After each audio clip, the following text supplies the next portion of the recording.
Students, in the chapter we are going to see the topic name is partitioning methods in the fourth unit. Here, partitioning method in the clustering topic. Here we are going to see what is the partitioning method. It is actually the first method in the clustering topic. Now we see the definition for the partitioning method. In this clustering, we already seen that the given data set is split into groups. The groups we can say that it is a cluster. Now we are going to apply the first method, partitioning method, to make the set of groups, that is making the clustering. Here we are given some notations. D means the total data set, and n objects, that is number of data in the data set, that is a n. Then k means now we are creating the group of clusters. How many number that n number of clusters we are making, that is we represented by the symbol k. Here they are using two main concept for implementing this partitioning method. First one is k means, and second one k medians. The first one, k means method, is we can say that it is an centroid based technique. It means the process start from the center.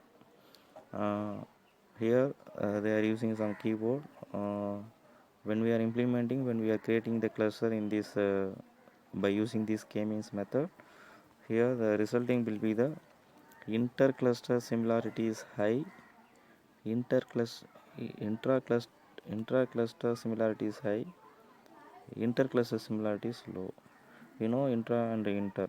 Intra means within the cluster, inter means between the cluster. So the similarity of the objects within the cluster is should be high, and the similarity of objects between the data in the two different cluster is should be low. That is the main objective of the k-means method. And the process is mainly based on the center value, because k means, so we should find the mean value of the data which is present in the cluster. So we have to calculate the mean value. Based on the mean value, we have to find what are the other data which is very close to this mean value. So the other closed values should be come in the same cluster.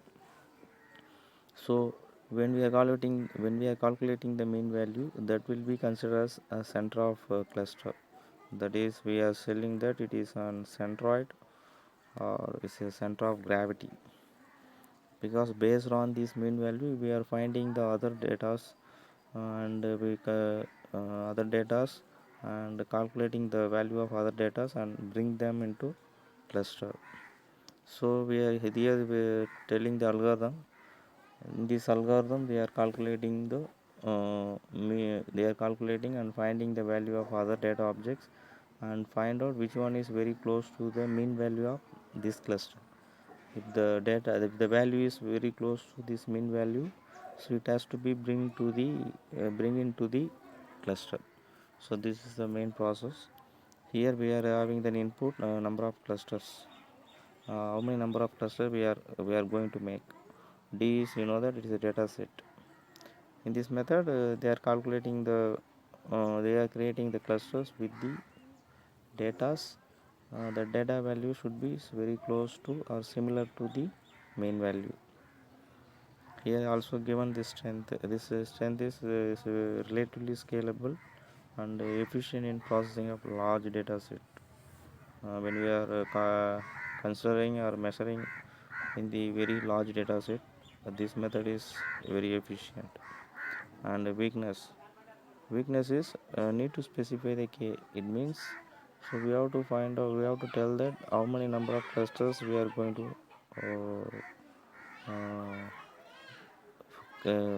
to form, that is we are going to create.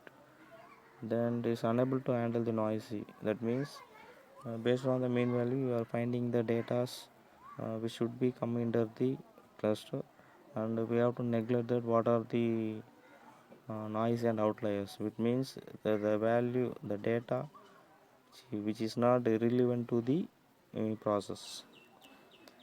Then problem of k-means method, because it is very sensitive to outliers. It means we are only taking about the data which is very close to the mean value. Then other data we cannot consider. It is very sensitive. Then in this diagram is telling that the shape of the objects in the clusters. I mean the data in the cluster, the shape will be like this. When we after finding the mean value, then we have to analyze the value of other data and bring them into the cluster. Then the shape will be vary based on the mean value, and based on the other data's value we are forming the cluster. So then what will happen, the shape will be changed.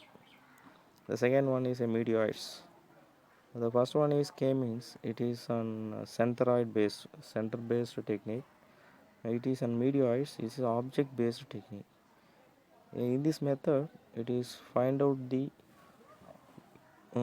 object based in sense we have to take one object in the cluster, any one object in the cluster, that will be the representative object actually.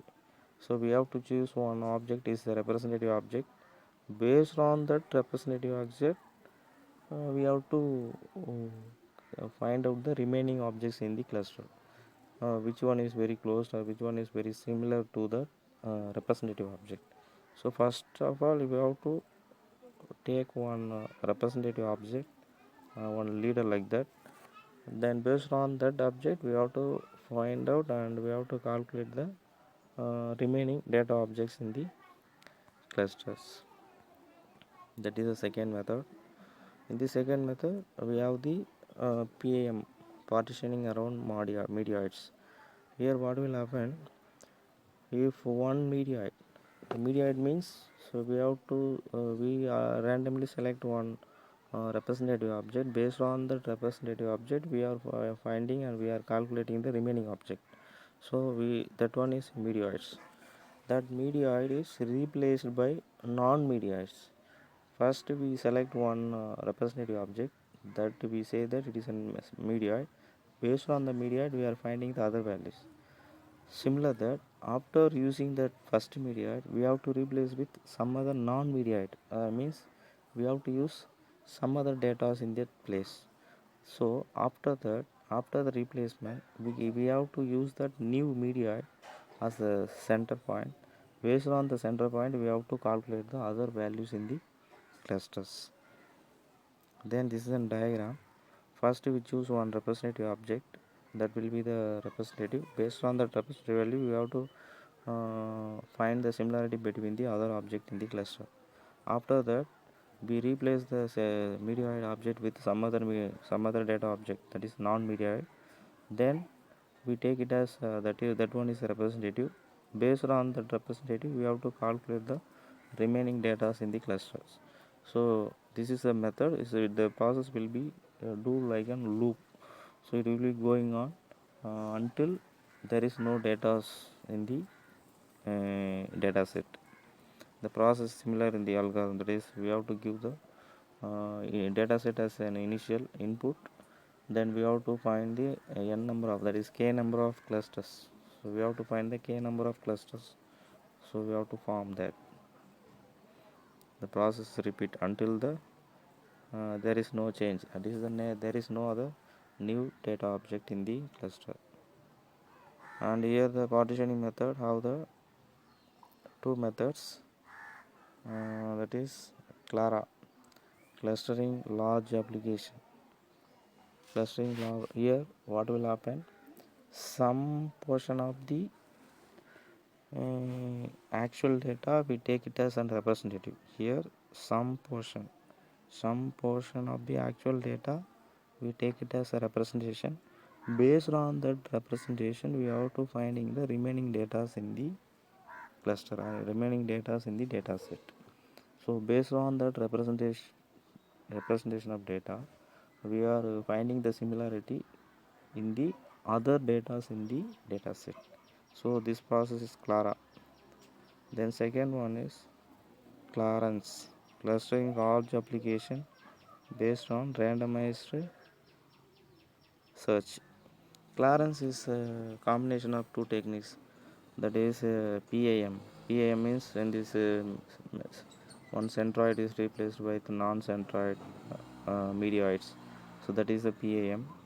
Then coupling with the sampling techniques, these two method is combinedly working on that Clarence method, and it has to create the n number of k number of clustering in the system.